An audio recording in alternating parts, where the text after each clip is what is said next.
하나님의 성품에 참여하라 라는 제목으로 하나님 말씀을 나누도록 하겠습니다. 저희 아이들이 출산하고 이제 태어났을 때에 너무 기뻤습니다. 아빠로서 감격스럽고 신비롭기도 했습니다. 그런데 조금 아쉬운 게 있더라고요. 뭐냐면 신생아로 이렇게 태어난 아기가 저하고 하나도 안 닮은 것입니다. 너무 속으로 좀 아쉬웠어요. 왜 안 닮았지? 이러면서 나를 닮으면 얼마나 좋았을까? 이러면서 근데 놀라운 사실을 또 발견했습니다. 점점점 아이들이 커가면서 저를 닮아가는 것입니다. 심지어 딸까지. 그래서 굉장히 저는 신비롭고 행복하고 기뻤습니다. 제가 이 얘기를 하냐면 우리 하나님 아버지의 마음도 같다라는 것입니다. 우리가 하나님의 성품을 참여하라 했는데 우리가 하나님을 더욱더 닮아가는 모습을 우리 하나님께서 바라보실 때 우리 하나님께서 얼마나 기뻐하시고 우리를 이뻐하실지 모릅니다. 그렇기 위해서 우리가 이 본문에서 우리가 하나님을 닮아가기 위해서 더해야 될 것, 플러스 해야 될 것들이 무엇인지 저번 시간에 우리가 세 가지를 살펴보았습니다. 덕과 지식과 절제를 더해야 된다라고 살펴보았고, 오늘 이 시간에 세 가지를 또 나머지 세 가지를 살펴보고자 합니다. 우리가 하나님의 성품을 닮아가기 위해서 우리가 더해야 될 것, 오늘 첫 번째는 인내입니다. 인내. 6절 말씀에 보니까 절제에 인내를 더하라 이렇게 말씀하고 있습니다. 절제는 앞에서 저번 시간에 배웠는데요. 절제는 우리 안에 있는 죄의 욕망을 제어하는 것을 말합니다. 우리 안에 더러운 죄가 있기 때문에 그것을 제어하지 않으면 죄악으로 인해서 우리가 넘어질 수 있기 때문에 이 죄를 제어하는 것, 이것이 절제라고 했습니다. 그런데 우리를 위협하는 것은 우리 안에만 있지 않습니다. 우리 밖에도 있습니다. 박해와 고난과 환난과 어려움이 있습니다. 우리 밖에 있는 이 위험으로부터 우리를 지키기 위해서 필요한 것이 바로 인내입니다. 초대교회 이 베드로 전후서가 쓰여질 당시 이 초대교회는 박해와 고난과 환난이 많았습니다. 사회적으로 지금과 같이 기독교에 대한 적대심과 오해가 있었고 비방하는 말들이 있었습니다. 그리스도인들이 우상 숭배에 그들의 죄짓는 자리에 참여하지 않고 오늘날 마침 술자리에 참여하지 않는 것처럼 우상 숭배와 술 파티에 참여하지 않음으로 인해서 경제적인 손해도 보아가면서 또는 사회적 차별을 받아가면서 신체적 학대를 당해가면서 그 당시에 그리스도인들이 가지고 그 고난을 이겨냈던 것이 바로 인내였습니다. 이 인내를 더하라라고 우리에게 오늘 본문은 말씀합니다. 여러분, 그러면 인내가 무엇일까요? 인내. 그냥 꾹 참는 걸까요? 무작정 계속 힘들어도 꾹꾹 누르면서 참는 걸까요? 그러다가 나중에 폭발하고 스트레스 받고 마음과 영혼의 육신의 병에 걸리고 맙니다. 성경이 말하는 인내, 그것은 무엇일까요? 오늘 본문에 나오는 이 인내는 헬라어로 히포모네란 단어인데 뜻이 인내, 기대, 기다림, 견고히 섬이란 뜻입니다. 인내 안에는 한마디로 기다리고 기대하고 그것으로 인해서 견고하게 서는 것이 바로 인내다라는 것을 우리가 원어 가운데서 발견할 수 있습니다. 사랑하는 성도님들, 예수 믿는 사람은 바로 하나님 나라를 기다리는 사람인 줄 믿습니다. 그 나라를 기다리면서 예수님의 약속을 기다리면서 고난과 박해가 와도 그것을 바라보면서 견디고 참는 것, 그것이 성도의 인내인 것입니다. 예수님께서도요 인내하셨습니다. 히브리서 12장 2절 말씀에 믿음의 주여 온전케 하시는 예수를 바라보자. 그는 그 앞에 있는 기쁨을 위하여 십자가를 참으사 부끄러움을 개의치 아니하시더니 하나님 보좌 우편에 앉으셨느니라. 그렇습니다. 예수님께서는 앞에 있는 기쁨을 위해서 십자가를 참으셨다라고 말씀하고 있어요. 예수님이 앞에 있는 기쁨이 무엇입니까? 하나님의 뜻을 이루고 우리를 죄에서 구원하는 그 구속을 완성하고 그 위에 부활 승천해서 영광의 하나님 나라 그 우편 보좌에 앉는 그 나라에 들어갈 것을 바라보면서 이 땅의 고난을 주님께서도 참으셨다라고 히브리서 기자는 우리에게 말씀해 주고 있습니다. 초대교회 성도들도 인내했습니다.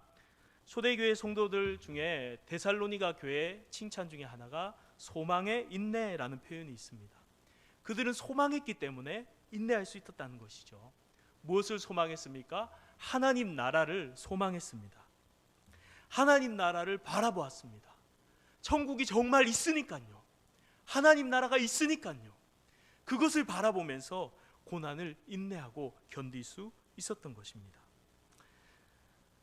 여러분, 농부가 그 더운 날씨에 땀 뻘뻘 흘리면서 농사를 지으면서 그 오랜 시간 추수가 할 그때까지 계속해서 그 밭의 논과 밭에 있는 식물들을 돌보는 이유가 무엇입니까? 추수할 것을 확신하기 때문에. 추수 안 된다, 실패다라는 것을 확신한다면 그렇게 인내하지 못할 겁니다.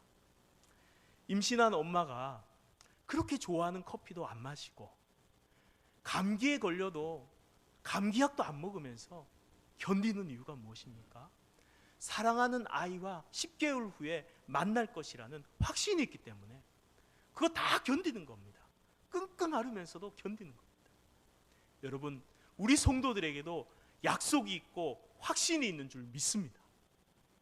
여러분 마음속에 있는 가장 귀한 그 보화, 예수 그리스도 주님께서 우리에게 주신 약속, 그것이 무엇입니까? 바로 하나님 나라의 약속인 줄 믿습니다. 여러분, 하나님 나라가 있음을 믿으십니까? 이 땅은 잠깐이고 하나님 나라는 세세토록 있다는 사실을 믿으십니까? 하나님 나라가 정말 있는 것을 믿으십니까? 그것을 정말 믿는다면, 그것을 정말 확신한다면, 내가 그곳에 들어가서 주님을 만날 것을 확신한다면 이 땅의 고난과 어려움도 참을 수 있게 될 줄로 믿습니다. 초대교회 성도들이 박해 가운데, 고난 가운데, 우리 한국교회 믿음의 선조들이 그 어려운 시기에 전쟁과 여러 가지 가난과 어려움 속에서도 믿음을 굳건하게 지키면서 살아갈 수 있었던 이유가 무엇입니까? 바로 하나님 나라의 소망, 하나님 나라의 확신이 분명히 있었을 줄로 믿습니다. 우리 가운데도 이 믿음의 소망을 가지시기를 주님의 이름으로 축복합니다. 지금은 너무 힘들고, 지금은 너무 고통스럽고, 지금은 여러 아픔들이 있고, 집안에 여러 문제가 있고, 사업상으로 너무 고통스럽고, 육신의 질병으로 너무 힘들고, 사는 것이 숨 쉬는 것보다 더 힘들다 할지라도 성도들에게는 천국이 있기에, 하나님 나라가 있기에 그 모든 고난을 능히 인내하며 이기게 되는 줄 믿습니다. 사랑하는 성도님들, 하나님 나라가 있습니다. 사랑하는 주님을 그곳에서 우리가 만나게 될 줄 믿습니다. 우리의 육신은 점점 한 곳 두 곳 약해지고 병드는 것도 생길 것입니다. 살아가다 힘든 일도 생길 것이고 언젠가는 죽게 될 것입니다. 그러나 그것이 끝이 아니고 영원한 하나님 나라에 들어가서 사랑하는 주님을 만나고 그 천국을 누릴 것이기 때문에 이 땅의 어떠한 어려움과 환난도 천국에 비하면, 천국의 그 무게에 비하면 아무것도 아니다 라고 고백할 수 있는 사람들이 바로 그리스도인인 줄 믿습니다. 그 하나님 나라의 소망을 가지고 인내할 수 있기를 주님의 이름으로 축복합니다. 미국의 살림 왕이라는 심프슨이라는 사람이 있어요. 이 사람은 나무를 굉장히 많이 심고 그것이 자라서 많은 재산을 벌게 된 부자가 된 사람입니다. 그는 고아 출신이었습니다. 그런데 어느 날 고아 친구 한 명이 찾아왔어요. 찾아와서 자기는 너무 힘들다는 겁니다. 하루 벌어서 하루 먹고 살고, 그리고 맨날 술 먹고 살고 사는 소망이 없다는 것입니다. 그래서 이 심프슨이 친구에게 이렇게 말했습니다. 지금부터 내가 말하는 거 그대로 한번 해봐. 뭘 하냐면, 첫째는 주의를 꼭 지키고, 두 번째는 11조하고, 세 번째는 월급이 적든 일이 힘들든 맡은 직위가 낮든 상관없이 열심히 일하고, 네 번째는 술 먹지 마라. 만약에 이렇게 해서 너가 부자 못 되면 내 재산 절반 줄게, 확실히 약속한다 하고 약속을 했어요. 이 친구가 그 약속을 딱 받으니까 얼마나 든든해요. 그래서 지나가다가 전에는 직장도 이렇게 좀 까다롭게 골랐는데 공장에 철공소에 일자리가 난 걸 보고 그냥 바로 들어갔습니다. 취직이 됐어요. 굉장히 힘든 일이고, 그리고 사람들이 맡기는 일도 굉장히 어려웠지만 친구가 약속했는데 실패해봤자 부자 되는데 이미 다 확정되어 있기 때문에 그냥 열심히 일했습니다. 군말도 안 하고 힘든 일을 시키든 어려운 직분을 맡기든 낮은 직분을 맡기든 신경 안 쓰고 열심히 일하고 주의 잘 지키고 술 안 마시고 11조하고 신앙생활도 잘했습니다. 이렇게 하다 보니까 그 사장이 술도 안 먹고 어떤 일을 맡겨도 불평하지 않고 신나게 열심히 하고 이런 사람이 없다. 그래서 그 사람을 좋게 보고 뉴욕의 철공소, 큰 철공소의 지점장으로 보냅니다. 거기서도 열심히 해서 결국 부자가 됐어요. 그리고 친구의 도움을 안 받아도 되는 그런 상황이 됐다고 합니다. 이 사람이 이렇게 할 수 있었던 이유가 뭐죠?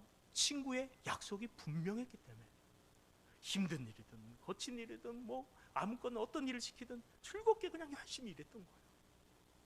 우리는 이 부자가 한 약속보다 더 큰 우리 예수님의 약속이 있는 줄 믿습니다. 하나님이 우리에게 하나님의 나라를 주신 줄 믿습니다. 이미 우리에게 확정된 것을 믿으시기를 바랍니다. 여러분, 죽으면은, 우리가 살아있을 때 주님이 오시면 하나님 나라 들어갈 줄로 믿습니다. 그것이 확실하면 뭐가 걱정입니까? 이 땅에서 잠시 어려움이 있고, 이 땅에서 잠시 힘든 일이 있고, 이 땅에서 내 몸이 비록 질병이 있다 할지라도 정말 천국을 믿는다면, 주님의 약속이 확실하다면 그것을 능히 다 인내하며 견디게 될 줄로 믿습니다. 사랑하는 성도님들, 그 소망을 마음에 가지시고, 나 비록 가난하고 지금 나 비록 몸이 약하고 나 비록 너무 힘들다 할지라도, 너무 어려운 일이 있다 할지라도 그 소망을 가지고 이 땅을 즐겁게 주님을 위해서 살아가시고 인내할 수 있기를 주님의 이름으로 축복합니다. 그럴 때 세상의 사람들이, 주님이 바라보시면서 저 힘든 상황 속에서도 저렇게 아름답게 신앙생활 하다니, 그 인내의 모습을 보면서 그 안에서 하나님의 형상을 발견하게 될 줄로 믿습니다. 두 번째 우리가 더해야 될 것은 바로 경건입니다. 경건. 6절 하반절에 이렇게 말합니다. 인내의 경건을 더하라. 인내의 경건을 더하라. 우리가 주님을 만날 것을, 우리가 인내하고 주님의 나라에 가서 주님 만나는 것, 우리에게 큰 위로와 기쁨입니다. 그런데 꼭 주님 나라 가거나 주님이 오셔야 만나는 게 아니고 이 땅을 살아가면서도 주님을 만날 수 있습니다. 만나고 그분을 누리고 그 나라를 누리기에 힘써야 합니다. 그러기 위해서 우리에게 더해야 될 것이 바로 경건입니다. 경건. 여러분, 경건이 무엇인가요? 많이 들어봤죠? 경건.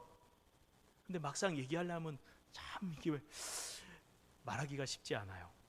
그래서 저도 열심히 찾아보고 뜻을 성경적으로 알아보니까 헬라어로 유세베이아라는 단어에서 나왔는데, 그 뜻은 경외함, 하나님을 향한 존경과 사랑, 그것이 경건이라는 것입니다.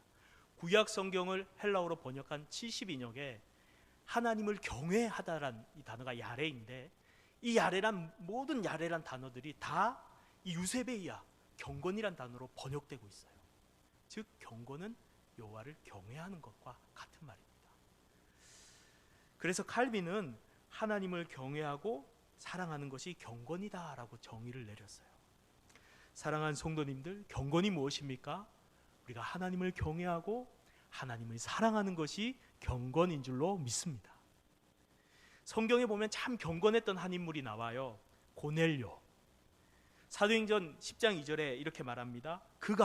고넬료가 경건하여 온 지방과 더불어 하나님을 경외하며 백성을 많이 구제하고 하나님께 항상 기도하노니. 경건이 뭔지 잘 보여주고 있어요. 경건은 여기서도 또 언급했듯이 하나님을 경외하는 겁니다. 그리고 하나님을 경외하는 참 경건의 모습이 있는 사람은 그의 삶 속에서 어려운 자들을 구제하는 삶을 살아가게 돼 있어요. 경건의 열매입니다. 그리고 이러한 경건의 삶에 이르기 위해서 필요한 것이 바로 그가 항상 하나님께 항상 기도하더니, 우리의 기도 생활입니다. 디모데전서 4장 7절에 이런 말씀이 있죠. 망령되고 허탄한 신화를 버리고 경건에 이르도록 내 자신을 연단하라. 근데 이 연단하라라는 단어가 원어를 보면은 운동선수가 연습하고 훈련하는 걸 말합니다. 훈련하다, 연습하다.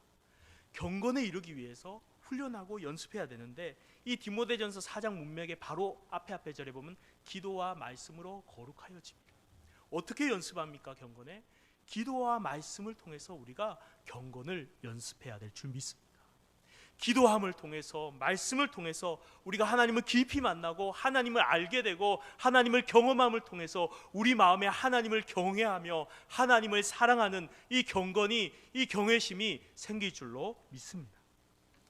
그러므로 우리가 참 경건에 이르기 위해서는 말씀과 기도에 열심히 훈련해야 되는 것입니다. 제가 대학교 1학년 때, 지금은 이렇게 살이 많이 쪘죠. 제가 대학교 1학년 때 여러분 몇 킬로 나갔을까요? 맞추시면 아무것도 없습니다. 제 대학교 1학년 때 58kg 나갔습니다. 잘 못 먹고 맨날, 그리고 운동도 잘 안 하고 빼빼 말라가지고 맨날 공부만 하고 이런 안경 끼고 이런 학생이었어요. 근데 군대를 갔는데 너무 힘든 게 한 가지가 있어요. 구보라고 아십니까? 달리기. 운동장을, 연병장을 아침마다 눈 떠서 점호한 후에 달리는 거예요. 처음에 얼마나 힘든지 막 토할 것 같고 침 나오고 막 숨 막 이렇게 하면서 너무 심장이 터질 것 같이 너무 힘들더라고요. 근데 다음 날도 또 다음 날도 그 다음 날도 일주일, 2주일, 3주일, 한 달, 2달 뛰니까 하나도 안 힘들고요. 가뿐하더라고요. 그리고 나중에는 어떻게 되냐면 심지어 겨울에 우통을 벗고 저기 산 중턱에 있는 사격장까지 운동장 3바퀴 돈 다음에 또 올라갔다 내려와요. 그 오르막길을 뛰면서도 하나도 안 힘들어요. 막 얼마나 건강해졌는지, 잘 먹고 잘 운동하니까. 저도 운동하니까 건강해지더라고요. 근데 이 경건이 이거 똑같아요. 처음에 기도하고 처음에 말씀 보면 여러분 힘들까요? 안 힘들까요? 힘드시죠? 솔직하게 대답해 주셔서 감사합니다. 네. 또 대답 안 하신 분들은 또 경건하시기 때문에 이미 안 하신 줄로 압니다. 그런데 우리가 기도와 말씀 생활이 처음엔 참 힘들어요. 깊이 기도로 들어가고 그 말씀 속에서 하나님의 은혜를 깊이 경험하는 것이 처음엔 힘들지만 조금씩 매일 꾸준히 경건을 훈련하고 연습하고 반복하고 주님을 간절히 이렇게 만나고 사모하고 구할 때에 우리가 하나님을 점점 더 깊이 만나가고 어느 순간에 기도 시간도 늘어가고 어느 시간에 말씀도 더 깊이 묵상이 되고 어느 시간에 너무 은혜가 돼가지고 기도를 안 한 날, 말씀 묵상을 안 한 날 견딜 수가 없게 될 줄 믿습니다.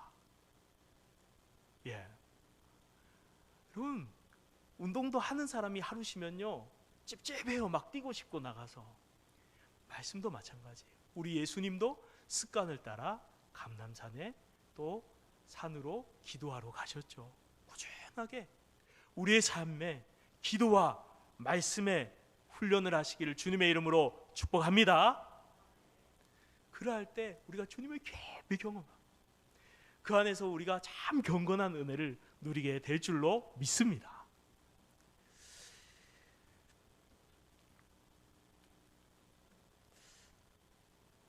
이러한 경건, 이것을 내 개인적인 삶 속에서 우리가 꾸준히 훈련해야 되는데 하나 놓치지 말아야 될 게 있어요.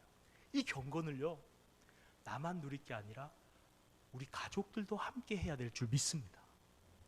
가족들을 신앙적으로 내팽겨칠 수 없잖아요. 그렇죠? 그들도 신앙 안에 세워가야 될 가족들 아닙니까? 자녀들 아닙니까? 혼자 예배드리는 중에서라도 멀리 떨어진 자녀를 위해서 부모의 축복 기도를 해줘야 될 시간이 필요하지 않을까요? 그래서 우리 가족들이 경건에 이르기 위해서, 함께 경건에 이르기 위해서 하나님을 경외하는 것을 배우고 하나님을 사랑하는 가족과 자녀들이 되기 위해서 정말 중요한 것이 바로 가정 예배입니다. 그 가정 예배 시간에 하나님께 기도하고 하나님의 말씀을 같이 묵상하고 나누는 이 시간들을 통해서 우리의 가족들이, 우리의 자녀들이, 우리의 식구들이, 우리가 서로 함께 은혜 받고 세워져 갈 줄로 믿습니다. 저희 집 얘기를 좀 안 하려고 했는데 우리 둘째가 말을 되게 안 들어요. 저를 닮아서 그런가 봐요. 어렸을 때 제가 엄청 개구장이었거든요. 그래서 하지마! 동생 때리지 마! 하지마! 막 혼을 냈어요. 맨날 혼을 냈는데 어느 날 생각이 들었어요. 이 아이에게 혼을 낼 것이 아니라 하나님의 말씀으로 양육하고 훈계해야 되겠다. 나 아까 그걸 놓치고 있구나. 요즘 너무 피곤하고 바빠서 그걸 놓쳤구나. 그래서 목사님께서도 말씀하시고, 그래서 3월 1일부터 저희 가정도 마음을 딱 먹었습니다. 가정 예배를 드리리라. 그리고 저희 집은 이제 큐티로, 어린이 큐티도 있거든요. 큐티로 가정 예배를 드립니다.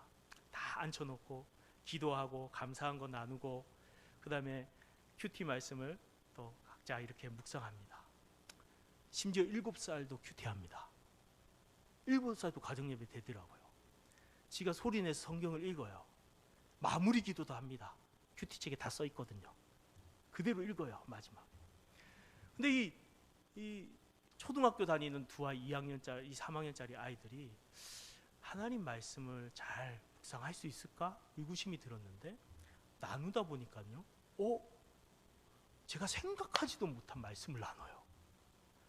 아이들도 말씀에 반응하고 아이들의 영혼도 하나님 말씀을 믿음으로 붙드는구나. 여러분 믿으십니까? 사실입니다. 저희 경험했어요. 그리고 기도를 하는데 아이들의 기도가 생각보다 예상하지 못한 기도를 하는 거예요. 깊은 거예요. 제가 그 아이들 때문에 내 영혼의 위로를 받고 은혜를 가정 예배를 통해서 많이 받고 있습니다. 사랑하는 성도님들, 가정 예배를 한번 드려보시길 바랍니다. 나만 예수 잘 믿어야 될까요? 우리 가족이 다 잘 믿어야 될까요? 우리 가족이 다 잘 믿어야 돼요. 가족이 많으면 다 모아서 바쁘지만 지금 금요 철야 끝나고도 가서 드리거든요. 오늘도 끝나고 가서 드립니다. 결단이더라고요. 결단. 모여서 한번 해보세요. 아무리 바쁘고 피곤해도. 그리고 예배를 이렇게 드릴 때 주시는 하나님이 위로가 있을 줄 믿습니다. 네, 이 가정 예배를 통해서 우리 가족의 경건을 세워가시기를 주님의 이름으로 축복합니다. 세 번째로 우리가 해야 될 것은 바로 경건의 형제 우애와 사랑을 더해야 됩니다. 우리 7절 말씀을 한번 읽어볼까요? 7절입니다. 시작. 네, 경건의 형제 우애를 형제 우애에 사랑을 더하라. 이 형제 우애와 사랑이 거의 같은 말이에요. 형제 우애의 뜻이 무엇일까요? 형제 우애는 형제 사랑입니다. 형제 사랑에다가 또 사랑을 더하라. 이 뜻이 뭘까? 조금 뒤에 살펴보고, 자, 우리가 경건으로 하나님과의 관계를 잘 쌓는 거 중요합니다.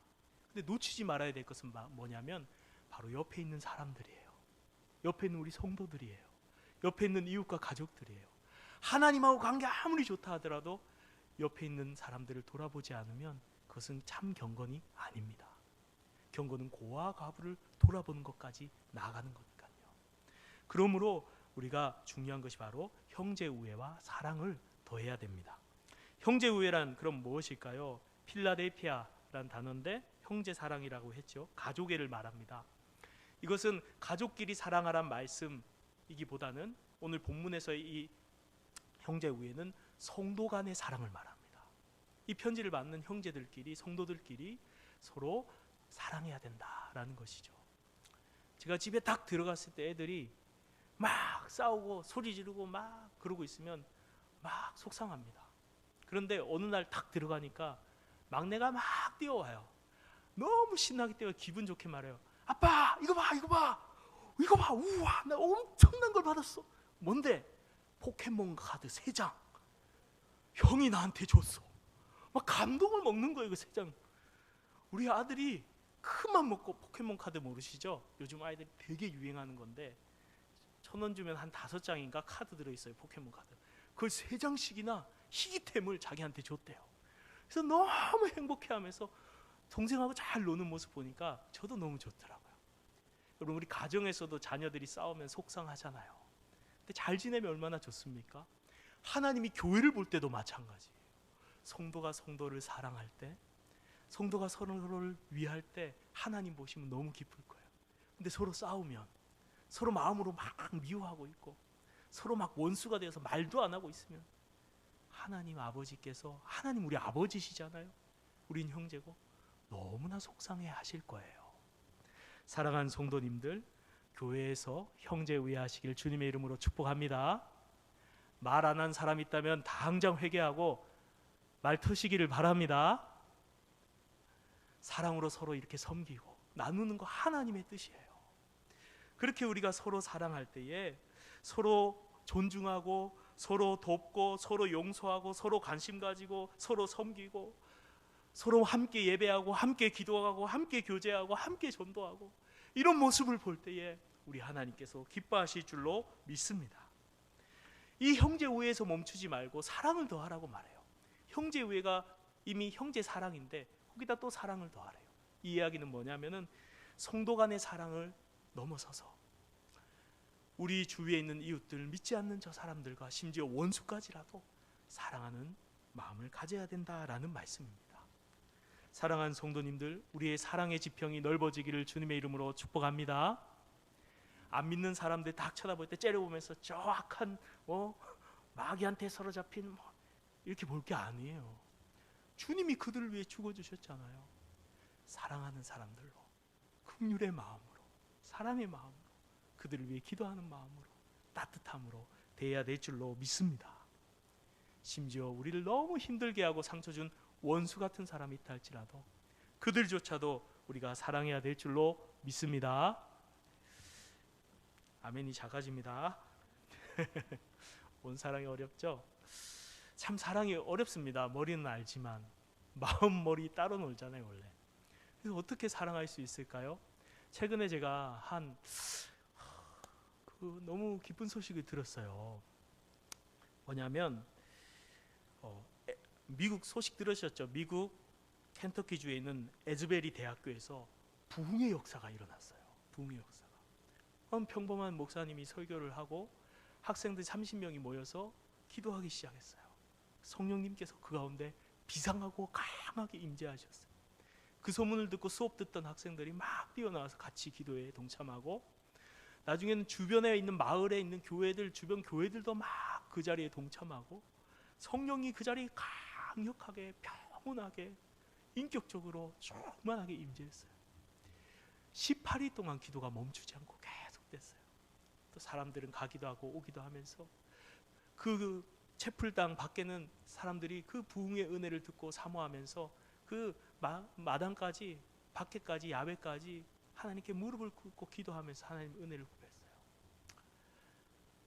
그 소식을 듣고 잠잠하게 저도 하나님 내게도 우리 속포교회에도 우리 한국교회에도 그런 은혜를 주세요 라고 간절히 기도했습니다. 이런 부흥이 되었던 이 시발점이 된 설교를 제가 들었어요. 그때 한 목사님께서 이런 설교를 했습니다. 그 목사님이 한 설교입니다. 지금부터. 자, 이제 조금 당황스러운 질문을 여러분에게 드리겠습니다. 여러분은 저를 사랑하십니까? 저를 사랑하십니까? 예, 역시 약합니다. 그래서 조금 이상하더라도 그분이 계속 하는 거예요. 조금 이상하더라도 옆 사람에게 질문해 보세요. 당신은 저를 사랑하십니까? 그렇게 하는 거예요.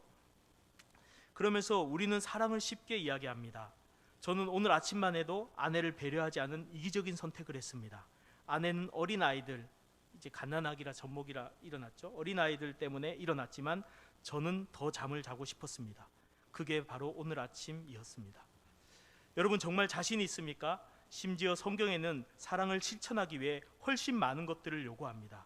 저 원칙들이 여러분을 핍박하는 사람들에게도 적용한다면 진심으로 그들을 사랑할 수 있습니까? 오늘 아침 저는 시리아에 계신 선교사님들과 이야기를 했는데 한 선교사님이 이웃에게 죽임을 당했는데 다시 그 집에 가서 예수님의 이름을 전하고 섬겼다고 합니다. 예수님의 사랑을 경험하면 우리도 사랑할 수 있습니다. 하나님께 엎드려 진심을 다해 사랑을 가르쳐 달라고 기도하세요. 당신을 있는 그대로 사랑하시는 하나님의 위대한 사랑을 경험하십시오. 사랑의 하나님을 경험하는 것 외에 스스로의 능력으로 할 수 있는 건 없습니다. 하나님의 사랑을 배우기 전에 결코 이곳을 떠나지 마십시오. 다 쏟아 놓으십시오. 그러면 하나님의 사랑으로 채워질 것입니다. 세상은 지금 예수님의 사랑이 절실히 필요합니다. 간단하게 제가 요약했는데, 이렇게 사랑이 필요하다고, 하나님의 사랑을 구하라고, 그 사랑 안 주면 일어나지 말라고 그렇게 구하고 설교를 하시고 자리를 떴는데 정말 안 떠난 학생들이 있었어요. 정말 하나님께 사랑을 달라고 기도한 청년들이 있었어요. 하나님은 그들을 불시로 놀라운 부흥을 주셨답니다. 우리에게 사랑은 성령을 통해서 하나님으로부터 부어져야 될 줄로 믿습니다. 로마서의 말씀처럼, 주님, 제게 사랑이 너무 없어요. 내 마음에 다른 이들에 대해서 차갑고 무관심합니다.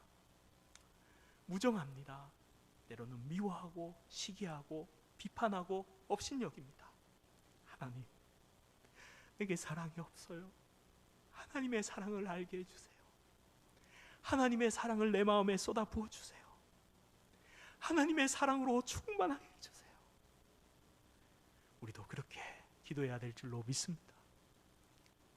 그리고 사랑은요, 또한 의지적인 거기도 합니다. 주님의 이 말씀에 순종해서 기도한 후에 사랑을 실천하기 위해서 나간다면 하나님께서 실천하고 순종하는 그 사람의 심령 가운데 사랑을 부어주실 줄 믿습니다.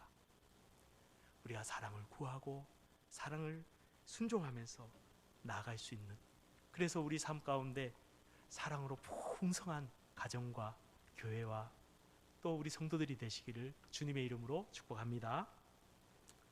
오늘 말씀을 맺으면서 베드로는 이렇게 이야기하고 있습니다.